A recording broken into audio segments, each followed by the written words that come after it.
मोचक मंगल स्तोत्र। मंगलो भूमिपुत्रश्च ऋणहर्ता धनप्रदा स्थिरासनो महाकाय सर्वकर्म विरोधकः लोहितो लोहिताक्षश्च सामगानं कृपाकरः धरात्माजः कुजो भौमो भूतिदो भूमिनन्दनः अंगारको यमश्चैव सर्वरोगापहारकः वृष्टे कर्तापहर्ता च सर्वकामफलप्रदः एतानि कुजनामनि नित्यं यः श्रद्धया पठेत् ऋणं न जायते तस्य धनं शीघ्रं वाप्नुयात् धरणी गर्भसम्भूतं विद्युत्कान्तिसम्प्रभं कुमारं शक्तिहस्तं च मङ्गलं प्रणमाम्यहम्। स्तोत्रम् अंगारकस्य तेत् पठनीयं सदा नृभिः न तेषां भौमजा पीडा स्वल्पापि भवति क्वचित् अंगारकः महाभाग भगवन् भक्तवत्सला त्वां नमामि ममाशेष मृण्माशु विनाशय ऋणरोगादिदारिद्र्यं ये चान्ये ह्रामृत्यवः भयक्लेशमनस्तापा नश्यन्तु मम सर्वदा अतिवक्त्रदुराराधर भोगमुक्तजितात्मनः तुष्टो ददासि साम्राज्यं रुष्टो हर्षि तत्क्षणात् विरिञ्चि शक्रविष्णूनां मनुष्याणां तु का कथा तेन त्वं सर्वसत्त्वेन ग्रहराजो महाबलं पुत्रान् देहि धनं देहि त्वामस्मि शरणं गतः ऋणदारिद्र्यदुःखेन शत्रूणां च भयात् ततः एवि द्वादशभिः श्लोकैः स्तौति च धरासुतं महत्तिं श्रियमाप्नोति हापरोधन दो युवा इति श्रीऋणमोचकः मंगलस्तोत्रं सम्पूर्णम्। मंगलो भूमिपुत्रश्च ऋणहर्ता धनप्रदा स्थिरासनो महाकाय सर्वकर्म विरोधकः लोहितो लोहिताक्षश्च सामगानं कृपाकरः धरात्माजः कुजो भौमो भूतिदो भूमिनन्दनः अंगारको यमश्चैव सर्वरोगापहारकः वृष्टे कर्तापहर्ता च सर्वकामफलप्रदः एतानि कुजनामनि नित्यं यः श्रद्धया पठेत् ऋणं न जायते तस्य धनं शीघ्रं वाप्नुयात् धरणी गर्भसम्भूतं विद्युत्कान्तिसम्प्रभं कुमारं शक्तिहस्तं च मङ्गलं प्रणमाम्यहम्। स्तोत्रम् अंगारकस्य तेत् पठनीयं सदा नृभिः न तेषां भौमजा पीडा स्वल्पापि भवति क्वचित् अंगारकः महाभाग भगवन् भक्तवत्सला त्वां नमामि ममाशेष मृण्माशु विनाशय ऋणरोगादिदारिद्र्यं ये चान्ये ह्रामृत्यवः भयक्लेशमनस्तापा नश्यन्तु मम सर्वदा अतिवक्त्रदुराराधर भोगमुक्तजितात्मनः तुष्टो ददासि साम्राज्यं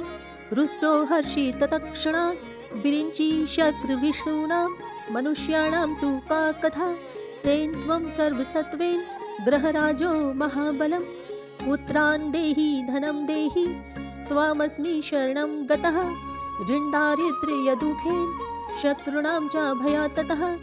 एवि द्वादशभिः श्लोकैः स्तौति च धरासुतं महत्तिं श्रियमाप्नोति हापरोधन दो युवा इति श्रीऋणमोचकः मंगलस्तोत्रं सम्पूर्णम्। मंगलो भूमिपुत्रश्च ऋणहर्ता धनप्रदा स्थिरासनो महाकाय सर्वकर्म विरोधकः लोहितो लोहिताक्षश्च सामगानं कृपाकरः धरात्माजः कुजो भौमो भूतिदो भूमिनन्दनः अंगारको यमश्चैव सर्वरोगापहारकः वृष्टे कर्तापहर्ता च सर्वकामफलप्रदः एतानि कुजनामनि नित्यं यः श्रद्धया पठेत् ऋणं न जायते तस्य धनं शीघ्रं वाप्नुयात् धरणी गर्भसम्भूतं विद्युत्कान्तिसम्प्रभं कुमारं शक्तिहस्तं च मङ्गलं प्रणमाम्यहम्। स्तोत्रम् अंगारकस्य तेत् पठनीयं सदा नृभिः न तेषां भौमजा पीडा स्वल्पापि भवति क्वचित् अंगारकः महाभाग भगवन् भक्तवत्सला त्वां नमामि ममाशेष मृण्माशु विनाशय ऋणरोगादिदारिद्र्यं ये चान्ये ह्रामृत्यवः भयक्लेशमनस्तापा नश्यन्तु मम सर्वदा अतिवक्त्रदुराराधर भोगमुक्तजितात्मनः तुष्टो ददासि साम्राज्यं रुष्टो हर्षि तत्क्षणात् विरिञ्चि शक्रविष्णूनां मनुष्याणां तु का कथा तेन त्वं सर्वसत्त्वेन ग्रहराजो महाबलं पुत्रान् देहि धनं देहि त्वामस्मि शरणं गतः ऋणदारिद्र्यदुःखेन शत्रूणां च भयात् ततः एभिः द्वादशभिः श्लोकैः स्तौति च धरासुतं महतीं श्रियमाप्नोति हापरोधन्दो युवा इति श्रीऋणमोचकः मङ्गलस्तोत्रं सम्पूर्णम्। मङ्गलो भूमिपुत्रश्च ऋणहर्ता धनप्रदा स्थिरासनो महाकाय सर्वकर्मविरोधकः लोहितो लोहिताक्षश्च सामगानं कृपाकरः धरात्माजः कुजो भौमो भूतिदो भूमिनन्दनः अङ्गारको यमश्चैव सर्वरोगापहारकः वृष्टे कर्तापहर्ता च सर्वकामफलप्रदः एतानि कुजनामनि नित्यं यः श्रद्धया पठेत् ऋणं न जायते तस्य धनं शीघ्रं वाप्नुयात् धरणी गर्भसम्भूतं विद्युत्कान्तिसम्प्रभं कुमारं शक्तिहस्तं च मङ्गलं प्रणमाम्यहम् स्तोत्रम् अङ्गारकस्य ते पठनीयं सदा नृभिः न तेषां भौमजा पीडा स्वल्पापि भवति क्वचित् अङ्गारकः महाभाग भगवन् भक्तवत्सल त्वां नमामि ममाशेष मृण्माशु विनाशय ऋणरोगादिदारिद्र्यं ये चान्ये ह्रामृत्यवः भयक्लेशमनस्तापा नश्यन्तु मम सर्वदा अतिवक्त्रदुराराधर भोगमुक्तजितात्मनः तुष्टो ददासि साम्राज्यं रुष्टो हर्षि तत्क्षणात् विरिञ्चि शक्रविष्णूनां मनुष्याणां तु का कथा तेन त्वं सर्वसत्त्वेन ग्रहराजो महाबलं पुत्रान् देहि धनं देहि त्वामस्मि शरणं गतः ऋणदारिद्र्यदुःखेन शत्रूणां च भयात् ततः एभिः द्वादशभिः श्लोकैः स्तौति च धरासुतं महतीं श्रियमाप्नोति हापरोधन्दो युवा इति श्रीऋणमोचकः मङ्गलस्तोत्रं सम्पूर्णम्। मङ्गलो भूमिपुत्रश्च ऋणहर्ता धनप्रदा स्थिरासनो महाकाय सर्वकर्मविरोधकः लोहितो लोहिताक्षश्च सामगानं कृपाकरः धरात्माजः कुजो भौमो भूतिदो भूमिनन्दनः अङ्गारको यमश्चैव सर्वरोगापहारकः वृष्टे कर्तापहर्ता च सर्वकामफलप्रदः एतानि कुजनामनि नित्यं यः श्रद्धया पठेत् ऋणं न जायते तस्य धनं शीघ्रं वाप्नुयात् धरणी गर्भसम्भूतं विद्युत्कान्तिसम्प्रभं कुमारं शक्तिहस्तं च मङ्गलं प्रणमाम्यहम् स्तोत्रम् अङ्गारकस्य ते पठनीयं सदा नृभिः न तेषां भौमजा पीडा स्वल्पापि भवति क्वचित् अङ्गारकः महाभाग भगवन् भक्तवत्सल त्वां नमामि ममाशेष मृण्माशु विनाशय ऋणरोगादिदारिद्र्यं ये चान्ये ह्रामृत्यवः भयक्लेशमनस्तापा नश्यन्तु मम सर्वदा अतिवक्त्रदुराराधर भोगमुक्तजितात्मनः तुष्टो ददासि साम्राज्यं रुष्टो हर्षि तत्क्षणात् विरिञ्चि शक्रविष्णूनां मनुष्याणां तु का कथा तेन त्वं सर्वसत्त्वेन ग्रहराजो महाबलं पुत्रान् देहि धनं देहि त्वामस्मि शरणं गतः ऋणदारिद्र्यदुःखेन शत्रूणां च भयात् ततः एभिः द्वादशभिः श्लोकैः स्तौति च धरासुतं महतीं श्रियमाप्नोति हापरोधन्दो युवा इति श्रीऋणमोचकः मङ्गलस्तोत्रं सम्पूर्णम्। मङ्गलो भूमिपुत्रश्च ऋणहर्ता धनप्रदा स्थिरासनो महाकाय सर्वकर्मविरोधकः लोहितो लोहिताक्षश्च सामगानं कृपाकरः धरात्माजः कुजो भौमो भूतिदो भूमिनन्दनः अङ्गारको यमश्चैव सर्वरोगापहारकः वृष्टे कर्तापहर्ता च सर्वकामफलप्रदः एतानि कुजनामनि नित्यं यः श्रद्धया पठेत् ऋणं न जायते तस्य धनं शीघ्रं वाप्नुयात् धरणी गर्भसम्भूतं विद्युत्कान्तिसम्प्रभं कुमारं शक्तिहस्तं च मङ्गलं प्रणमाम्यहम् स्तोत्रम् अङ्गारकस्य ते पठनीयं सदा नृभिः न तेषां भौमजा पीडा स्वल्पापि भवति क्वचित् अङ्गारकः महाभाग भगवन् भक्तवत्सल त्वां नमामि ममाशेष मृण्माशु विनाशय ऋणरोगादिदारिद्र्यं ये चान्ये हरामृत्यवः भयक्लेशमनस्तापा नश्यन्तु मम सर्वदा अतिवक्त्रदुराराधर भोगमुक्तजितात्मनः तुष्टो ददासि साम्राज्यं रुष्टो हर्षित तत्क्षणात् विरिञ्चि शक्रविष्णूनां मनुष्याणां तु का कथा तेन त्वं सर्वसत्त्वेन ग्रहराजो महाबलं पुत्रान् देहि धनं देहि त्वामस्मि शरणं गतः ऋणदारिद्र्यदुःखेन शत्रूणां च भयात्ततः एभिः द्वादशभिः श्लोकैः स्तौति च धरासुतं महतीं श्रियमाप्नोति हापरोधन्दो युवा इति श्रीऋणमोचकः मङ्गलस्तोत्रं सम्पूर्णं मङ्गलो भूमिपुत्रश्च ऋणहर्ता धनप्रदा स्थिरासनो महाकाय सर्वकर्मविरोधकः लोहितो लोहिताक्षश्च सामगानं कृपाकरः धरात्माजः कुजो भौमो भूतिदो भूमिनन्दनः अङ्गारको यमश्चैव सर्वरोगापहारकः वृष्टे कर्तापहर्ता च सर्वकामफलप्रदः एतानि कुजनामनि नित्यं यः श्रद्धया पठेत् ऋणं न जायते तस्य धनं शीघ्रं वाप्नुयात् धरणी गर्भसम्भूतं विद्युत्कान्तिसम्प्रभं कुमारं शक्तिहस्तं च मङ्गलं प्रणमाम्यहम् स्तोत्रम् अङ्गारकस्य ते पठनीयं सदा नृभिः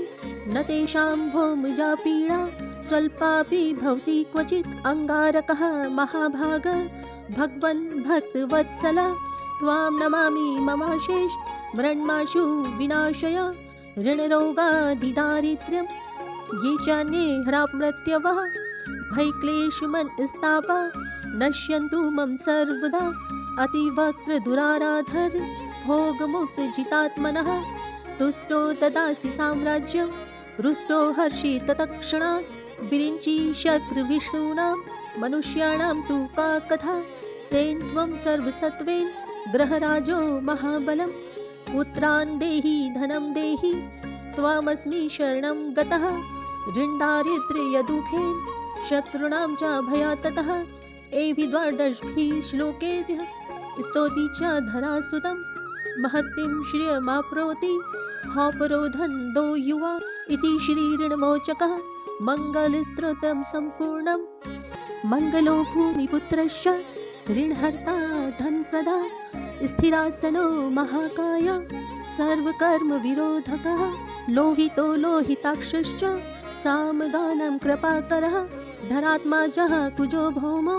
भूतिदो भूमिनन्दनः अङ्गारको यमश्चैव सर्वरोगापहारकः वृष्टे कर्तापहर्ता च सर्वकामफलप्रदः एतानि कुजनामनि नित्यं यः श्रद्धया पठेत् ऋणं न जायते तस्य धनं शीघ्रं वाप्नुयात् धरणी गर्भसम्भूतं विद्युत्कान्तिसम्प्रभं कुमारं शक्तिहस्तं च मङ्गलं प्रणमाम्यहम् स्तोत्रम् अङ्गारकस्य ते पठनीयं सदा नृभिः न तेषां भौमजा पीडा स्वल्पापि भवति क्वचित् अङ्गारकः महाभाग भगवन् भक्तवत्सल त्वां नमामि ममाशेष मृण्माशु विनाशय ऋणरोगादिदारिद्र्यं ये चान्ये हरामृत्यवः भयक्लेशमनस्तापा नश्यन्तु मम सर्वदा अतिवक्त्रदुराराधर भोगमुक्तजितात्मनः तुष्टो ददासि साम्राज्यं रुष्टो हर्षित तत्क्षणात् विरिञ्चि शक्रविष्णूनां मनुष्याणां तु का कथा तेन त्वं सर्वसत्त्वेन ग्रहराजो महाबलं पुत्रान् देहि धनं देहि त्वामस्मि शरणं गतः ऋणदारिद्र्यदुःखेन शत्रूणां च भयात् ततः एभिः द्वादशभिः श्लोकैः स्तौति च धरासुतं महतीं श्रियमाप्नोति हापरोधन्दो युवा इति श्रीऋणमोचकः मङ्गलस्तोत्रं सम्पूर्णम्। मङ्गलो भूमिपुत्रस्य ऋणहर्ता धनप्रदा स्थिरासनो महाकाय सर्वकर्मविरोधकः लोहितो लोहिताक्षश्च सामगानं कृपाकरः धरात्माजः कुजो भौमो भूतिदो भूमिनन्दनः अङ्गारको यमश्चैव सर्वरोगापहारकः वृष्टे कर्तापहर्ता च सर्वकामफलप्रदः एतानि कुजनामनि नित्यं यः श्रद्धया पठेत् ऋणं न जायते तस्य धनं शीघ्रं वाप्नुयात् धरणी गर्भसम्भूतं विद्युत्कान्तिसम्प्रभं कुमारं शक्तिहस्तं च मङ्गलं प्रणमाम्यहम्। स्तोत्रम् अङ्गारकस्य तेत् पठनीयं सदा नृभिः न तेषां भौमजा पीडा स्वल्पापि भवति क्वचित् अङ्गारकः महाभाग भगवन् भक्तवत्सल त्वां नमामि ममाशेष मृण्माशु विनाशय ऋणरोगादिदारिद्र्यं ये चान्ये हरामृत्यवः भयक्लेशमनस्तापा नश्यन्तु मम सर्वदा अतिवक्त्रदुराराधर भोगमुक्तजितात्मनः तुष्टो ददासि साम्राज्यं रुष्टो हर्षित तत्क्षणात् विरिञ्चि शक्रविष्णूनां मनुष्याणां तु का कथा तेन त्वं सर्वसत्त्वेन ग्रहराजो महाबलं पुत्रान् देहि धनं देहि त्वामस्मि शरणं गतः ऋणदारिद्र्यदुःखेन शत्रूणां च भयात् ततः एभिः द्वादशभिः श्लोकैः स्तौति च धरासुतं महतीं श्रियमाप्नोति हापरोधन्दो युवा इति श्रीऋणमोचकः मङ्गलस्तोत्रं सम्पूर्णम्। मङ्गलो भूमिपुत्रस्य ऋणहर्ता धनप्रदा स्थिरासनो महाकाय सर्वकर्मविरोधकः लोहितो लोहिताक्षश्च सामगानं कृपाकरः धरात्माजः कुजो भौमो भूतिदो भूमिनन्दनः अङ्गारको यमश्चैव सर्वरोगापहारकः वृष्टे कर्तापहर्ता च सर्वकामफलप्रदः एतानि कुजनामनि नित्यं यः श्रद्धया पठेत् ऋणं न जायते तस्य धनं शीघ्रं वाप्नुयात्